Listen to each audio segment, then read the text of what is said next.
Good morning. My name is Bree, and we are currently at the Bridal Finery here with Shannon from Wedding Venue Map. We're super excited to have her here. We have some really great tips coming up about venue hunting and all the things you need to know when searching for your venue. So thank you for being here. Thank you so much for having me. I'm excited to share all the helpful tips about venue searching. Awesome. It's going to be great. There's a ton in Central Florida, so we've got a lot to talk about. Yeah, we have over 400 venues to choose from here in our market of all different types and sizes and shapes and what's included and not included. So it'll be good to share some help. Awesome. We're super excited. You can go ahead. Okay, perfect. So I'm going to go ahead and get started with a few questions. I'm ready. So where are a few places couples should look when researching venues? What are a couple search tool suggestions? So when you start that venue search and that venue hunt out there, most people go to Google first and they'll type in, and you want to try to be as specific as you can with the words that you're searching for. So if you want an outdoor venue or a waterfront venue, or, if you really want it in a specific city, right? You want to search, if you want Winter Park or Orlando or whatever, but know that if you want the biggest range, searching by Orlando wedding venues is going to give you the widest range of our Central Florida market. Gotcha. Start to finish. So Google's a great place to start. Okay. Obviously you've got online directories like Wedding Venue Map and some of the other national directories. And then Instagram, that's like my secret. My secret tip is to go into Instagram and use the hashtag search. Okay. And search Orlando wedding venue in the hashtag. Because not only will you get the venues that post there, but our local wedding pros do such a great job of tagging that. Right. So you'll see photographer posts and florist posts, and so you'll get a much wider range rather than just kind of who ranks for the Google words. Perfect. That's very smart.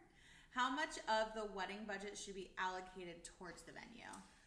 It's a tough question. Budget is always the hardest part, and it's like the very first thing couples do when they're searching for the venue. They haven't always really established that budget piece. So it's important to have the conversation first before you start looking for a venue.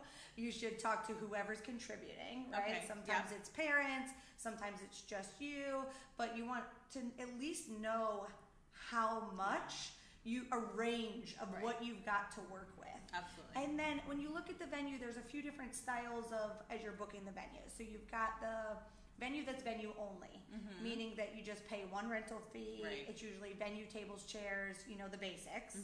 And so, that would be a lesser chunk of the budget. Right. But I'd say almost half the venues here in Central Florida are venue food and beverage. Correct. And so if you're looking at venue food and beverage is usually the biggest chunk of the wedding. So venue food and beverage can be almost 50% of the total budget. So it just really depends on if you're looking for something that's just empty space and you're going to build it all.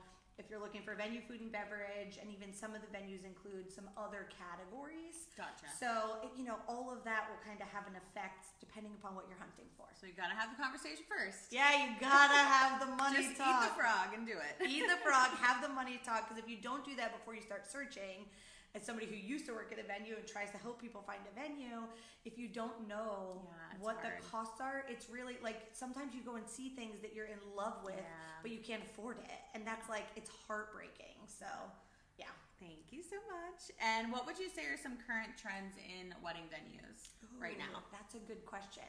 I think finding venues, today's couple planning a wedding is busy. Yes. They have a lot going on. The average mid-20s is sometimes working one job with a side hustle or a job that's a 60-hour week job. It's not that 9 to 5 Monday through Friday. So I think finding venues that offer those extra services and that extra level of service, meaning whether they include a planner in their package or, they have other things that they can make your life really easy, so that you can kind of just check that box and move on. Gotcha. But venues like that come with a price tag. So, it's understanding that the more help you need, there's always the option of hiring a wedding planner, which is highly recommended, always, hiring a planner. But, so I think it's interesting to see couples looking for more help up front. Okay. And saying, as they're looking for a venue and really looking to the venue to help guide vendor recommendations, planner recommendations and things like that. I also think that I think that the barn venue trend is never going to go away. I think that, Central Florida, we're very blessed. New barns have been opening. Yeah. The tried and true barns have all up-leveled their games. They've done things like, especially we had a little bit of time last year, so they've bought new inventory, upgraded ready rooms and floors and things like that. But there's so many different options now. When the barn trend first came, it was really only, the barn, farm, ranch style. There was really only like 2 or 3 to pick from. Yeah. And so now there's a lot that fits within that style. You can go like as country as you want with cows in the background. Right. Or as like bougie, sparkly chandeliers and still have that rustic vibe. And air conditioning. We have lots of barns with air conditioning, which is one of the search filters that we use on Wedding Venue Map. That's really smart. Yeah, so we found the barn, farm, ranch. A lot of people wanted them, but they wanted air. AC. So we added like one of the amenity filters. That's so smart. Is air conditioning, so you know which ones have it, which ones don't. Perfect. And when do you recommend couples should start looking for their wedding venue and booking after getting engaged? Yeah, this is definitely a hot topic too right now, because with everything that happened in the postponements from last year to this year, 2021 got real full real fast. So anybody at the start of 2021 who thought they were going to get married this fall, there was nothing left. Yeah. So they all shifted to 2022. So if somebody just got engaged right now and is looking to get married in 2022, they got to move like fast, because in the wedding industry, we call it engagement season. It happens really in between Thanksgiving and Valentine's Day is the heaviest shift of new proposals that happen, and they get engaged and they start looking for venues. So if I was currently engaged, like before engagement season, I would make sure to get my venue locked in before that really hits in November. I was talking to a few couples at the show Sunday. It was like, oh God, move. Like you've got to go. Like stop putting it off to be able to have the availability. But I would say if you want like a lot of flexibility on date and your preferred date, going in between 12 to 18 months out for your venue. I mean, 18 to 24 would be ideal, but I know not everybody plans that far. So 12 to 18 months would be like the ideal in terms of looking, but also being realistic that if you're looking within 12 months, you either have to be really date flexible or you have to be willing to look at other options because the availability might not be there. Perfect. And then what would you say is next after the venue? I mean, the trend has definitely shifted and changed over the years. Like venue wasn't always the first thing. It still sometimes isn't the first thing, but as soon as you've solidified the venue, next up would be dresses. I would recommend, if you're planning on wearing a wedding dress for your wedding day, like that would be the next thing to go look for, because there is time in ordering, and if you want to make custom changes and alterations, depending upon where that bridal salon gets its dresses from, we know there's supply issues all over the country right now. Like you can't even get some of the food in the grocery store. So, it's important to kind of go and have that experience, find the one bridal shop that makes the best sense, that meets your needs and is giving you that level of service, and go in there, check that off the list. Sometimes dress and attire, even if you're going to do tuxedos, we've got an amazing shop here in Central Florida called Leonardo's that they do custom suits and tuxes. And they're incredible. So good, but custom takes time. So, not also putting off that as an option. And then right behind that, I would say is probably photography. Okay. So like dress and photography are probably your first two to make sure you kind of get those boxes checked right behind it, and you can breathe a little bit. Perfect. And then what are some of the most important factors to consider when venue searching? Yeah, you get engaged, and I see this a lot when I'm talking to couples on Instagram or over at wedding shows, and you get engaged and it's like, now I'm looking for venues. And sometimes when we start asking questions, trying to help them, they like haven't really had that talk yet. So step one is guest count. Okay. Figuring out, getting with both sides of the family, what's everybody's list of people, and actually putting pen to paper or making a spreadsheet, because sometimes they are like, oh, 100 to 125, and I'm like, have you talked to everyone? Have you talked to all sides of the family? Have you made the actual list? So it can make a huge difference. Not like being off, with the guest count. Yeah, it'll affect food and beverage, your whole budget all the way through, and the size of the venue. Yeah. So if you in your head think it's 100, well, there's a lot of venues that fit 100 to 125 that don't fit 150. Right. So making all of that work. We've got a great question coming in that we'd like to help to answer. Bree, this one's for you. How long do wedding dresses take? What if my wedding is in 2 months? What if my wedding is in 2 years? Okay, so here at the Bridal Finery, we have 2 really great options for our brides. So we do carry a collection of off-the-rack dresses. So those are dresses you theoretically could leave with same day. They're all dresses that we've partnered with from other boutiques and designers. So they're beautiful, brand new dresses at a designer brand at a little bit more of an affordable cost. And those are available right away. We also have a reorder collection in our boutique that is more of a 6 to 9 month process because we work with designers who are based in the US and Canada. So we can accommodate brides from 2 weeks away to 2 years away. So we have a really great, easy process, especially with an in-house seamstress as well. And that's such an important thing to remember at this shop, but you're not going to be able to find that everywhere. Yeah. So when somebody's trying to plan in that 2-month window, you can't always just walk in and buy the dress. And so making sure that you know what options locally are available for that is really key. For sure. Really key. I agree. So we definitely want to cover guest count. The other important thing I think to talk about is style and type of wedding. Okay. You know, as they're starting to do that venue hunt, is like how formal, how relaxed. What's important to you? Is it black tie, suits, you know, what's that, and then really kind of you and your fiance agreeing, having a healthy conversation and agreeing in advance. A healthy conversation. Because sometimes it's like, well, I want a barn, and your fiance's like, oh, I'd rather die than get married on a farm. So I think it's having a conversation and then really looking to see what meets both of your criteria and what criteria is important to you. Right. Do you want to bring in catering? You know, do you want something that's already included? And just chatting and kind of talking together before you start searching will help narrow it down a little bit quicker. Awesome. Perfect. And then do you think that it makes sense to do the dress or the venue first? What's your experience with that? I mean, I know the Bridal Finery might disagree, but I think that it's pretty important to choose the venue. Okay. Because while it's not 100% off base if you choose a big, beautiful ball gown and you love it and you have to have it, I mean, where we're at and the times we're in, it doesn't really matter. If you want to get married in your backyard in a huge, gorgeous, over-the-top princess dress, you do it. Nobody cares. But I do think, you know, there's things to consider when it comes to your dress that you might want to think about, like know from your venue in advance of like, you know, what am I going to be walking through and how long can the dress be? Where am I getting ready? Where are we getting ready? And what do we have? And just having that general knowledge beforehand, and also the venue being a big chunk of the budget. That's true. You know, it's having at least a general idea. So if you're going to buy the dress first, at least shop the venues to gather some quotes and get some pricing. So you have a general idea of kind of where, you know, how much you've got also to invest in buying the wedding dress. Perfect. Oh, question.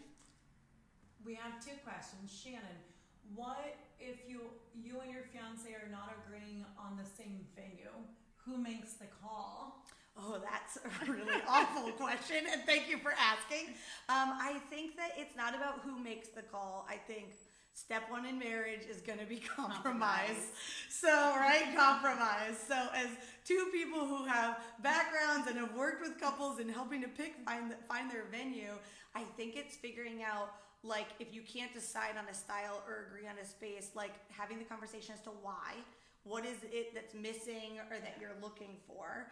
And then really ranking what's the most important to you. So if, like, you know, the venue and flowers and cake is the most important to you, but your fiance is more worried about the music, the photography, and whatever, you know, maybe that's who gets to take the lead. But these are those healthy conversations to have before you get too far into wedding planning. Yep. What is an important question you should be asking a venue? Oh, that's a great question too. Before you sign the contract. Before you sign the contract, okay. Step 1 is to read the contract. Like, let's start there. Like, I want you to look through and read every single line of it, because so often we find people like, well, I didn't know. And I'm like, I bet it's in your contract. contract, Yeah. right? So I need you to read it, start to finish, everything, and anything that the sales manager, or the person you've met with there has told you or promised you, get it in writing in the contract. Because sometimes with a venue, sometimes there's turnover. If it's not privately owned and you're not meeting with an owner, Brie and I once upon a time both worked at a venue, and so after I left, anything I just verbally said, the venue doesn't really have to accommodate it. So making sure that everything is in writing in the contract, or at least in email, so that you have that. But I think it's one more thing before you ask the next question. Got it. I think the questions to ask is really, what are things that people tend to upgrade, enhance, or add on that's outside the scope? Because when you're choosing a venue, to ask, what do couples normally upgrade? What do your other clients, or they add things? Do they normally do uplighting, or what are they adding? Yeah. I think that's a great way to be able to work through the budget a little bit differently. So, do all venues have getting ready rooms for the bridal party? That's a great question, and not every venue has it. So I think that that whole ready room experience is relatively recent in the last 10 years, that the venue including it. Most venues, including city-owned venues and city-run venues, most of them are 2 hours beforehand. So you're looking at potentially an additional cost. While those might be a less expensive venue, you're looking at an additional cost. Correct. Of having, renting a hotel room or a suite to get ready at. I think it's important to figure out how early can you get in, because you're booking the venue before you've thought about hair and makeup. Yes. And sometimes hair and makeup has to start at 8 a.m. And you might not even be able to get into the venue till 11. So while they may have this bougie, fancy ready room, you might not even be able to use it for most of the day. So trying to figure out how early can you get in? Is that something? And I think it's important to understand what's going to be available as far as amenities. Is there going to be a dress rack? Is there going to be a steamer? Is there a hair and makeup chair? Just so you're aware of what you're getting into the morning of. You don't have people running to Target and everything. So just really knowing exactly what's included in your ready room to help the day of. Yeah, and think through the vibe of it. Yeah. Do you want music? Bring a Bluetooth speaker if they don't have some one. fun flowers, snacks. A pretty chase lounge. Yeah, there's all kinds of pictures and things you're going to do in there. If they don't have a floor-length mirror or enough, you want to make sure that you cute have hanger. Yes, have what you need, because there's lots of photo ops in those ready rooms. Yeah. Do you have any other questions from online? Okay. Perfect. Well, thank you guys so much. Oh, just kidding. One more. Oh, just kidding. Okay. Not a question. Yeah. Awesome. Well, I appreciate you having me here today, and finding a venue is definitely the first step on that whole wedding planning journey. Awesome. And being able to help them along the way, going onto Wedding Venue Map, searching through all 400 venues in Central Florida. There is a specific venue I did have a question about. Yeah. The new space at Rollins. What can you tell me about that? Yeah. So if you haven't ever been or attended a wedding at Rollins, or been over at Rollins, Rollins in general has always had one of the most stunning chapels in Central Florida. That wasn't religious based per se. While it's a chapel, it's not Catholic, or it's not one religion specific. So they've had an amazing chapel for years. A lot of people have opted to get married there, but there was a lot of rules about that chapel, especially. It was you had to be an alumni, you had to be related to an alumni, things like that in terms of being able to book it. Well, over the last few years, Rollins has taken one of their buildings on property and now markets it as 1885 Events at Rollins. Awesome. It's a really cool indoor space. It's got this rotunda round atrium when you come in, really nice inside space, a little patio outside where you could do cigar bar or put the bar outside. It's got really pretty trees. And if you rent that space at Rollins, which they take care of all the food, all the beverage, the in-house catering team at Rollins takes care of all of that. But if you rent that space, you also have the ability to rent the chapel. So That's if you amazing. don't have an alumni in the family, if you're not an alum or didn't have access to that before, but you really love the look of that. So that's one of our new spaces here in Winter Park. Thank you so much, Shannon. It was great. I appreciate having you here. And if you guys have any questions, you can always DM us over on Instagram at Wedding Venue Map. Find me on Facebook. Head over to the website. All the emails on there come directly to me. Perfect. Thank you. Thanks. Have a great day.